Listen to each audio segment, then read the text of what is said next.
আসসালামু আলাইকুম, welcome back to my channel. আজকে আমি আপনাদের সাথে শেয়ার করব সহজে পারফেক্ট হালিম তৈরির রেসিপি।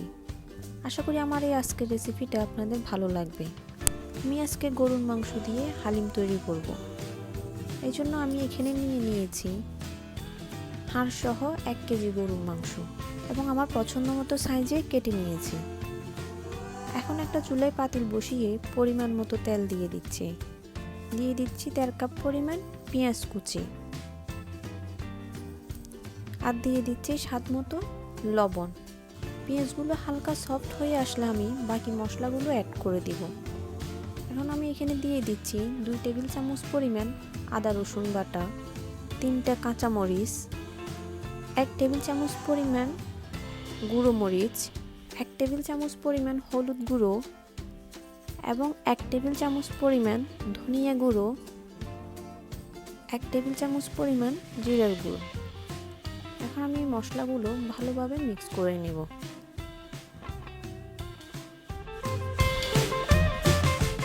এখন আমি দিয়ে দিচ্ছি হালিমের মশলাটা। এখানে আমি অর্ধেক পরিমাণ হালিমের মশলা দিয়েছি, বাকি অর্ধেক পরে দিব। মশলাগুলো ভালোভাবে মিক্স করে এখন আমি গরুর মাংসটা দিয়ে দিচ্ছি।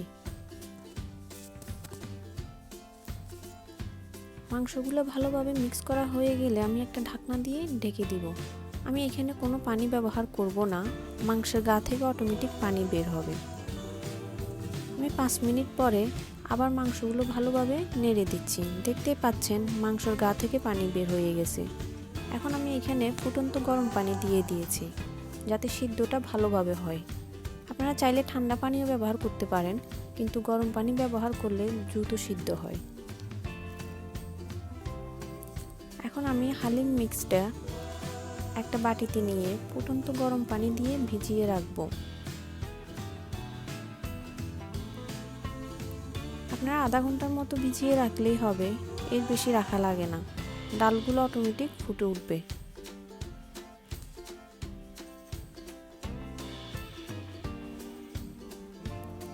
দশ মিনিট পর আমি মাংসগুলো ভালোভাবে নেড়ে দিচ্ছি এবং একটা ঢাকনা দিয়ে ঢেকে আরো কিছুক্ষণ আমি রান্না করব।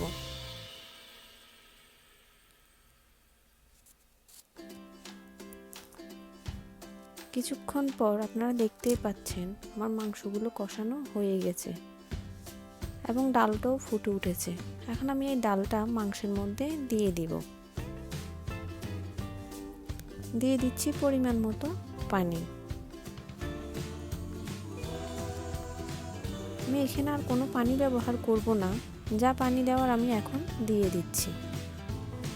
এখন একটা ঢাকনা দিয়ে ঢেকে 5 মিনিটের জন্য রেখে দেব। ডালগুলো ফুটে উঠেছে। এখন আমি এখানে দিয়ে দিচ্ছি অর্ধেকটা হালিমের মশলাগুলো দিয়ে আমি ভালোভাবে নেড়ে দিচ্ছি। এই পর্যায়ে আপনারা একটু ভালোভাবে নেড়ে দিবেন, কারণ ডালগুলো তলায় লেগে যাওয়ার সম্ভাবনা থাকে।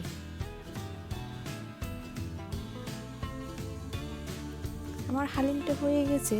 এখন আমি এখানে দিয়ে দিব কিছু পেঁয়াজ বেরেস্তা করা এবং দিয়ে দিচ্ছি ধনিয়া পাতা কুচি।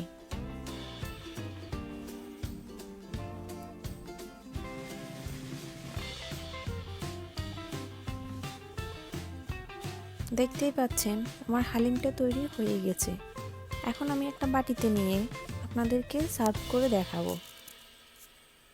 সৌন্দর্যের জন্য আমি এখানে কিছু পেঁয়াজ বেরেস্তা, শসা কুচি, আদা কুচি, আপনারা যারা আদা পছন্দ করেন না তারা আদাটা স্কিপ করবেন, কিছু কাঁচামরিচ কুচি এবং এক টুকরো লেবু দিয়ে দিচ্ছি। আমি এভাবেই পরিবেশন করি, আপনারা আপনাদের মতো করে পরিবেশন করবেন। আমার এই আজকের রেসিপিটা যদি আপনাদের ভালো লেগে থাকে তাহলে অবশ্যই লাইক, কমেন্ট এবং শেয়ার করবেন। আর আমার পরবর্তী ভিডিও পাওয়ার জন্য আমার চ্যানেলটি সাবস্ক্রাইব করে আমার পাশে থাকবেন। ভিডিওটি দেখার জন্য অসংখ্য ধন্যবাদ। আল্লাহ হাফেজ, ভালো থাকবেন।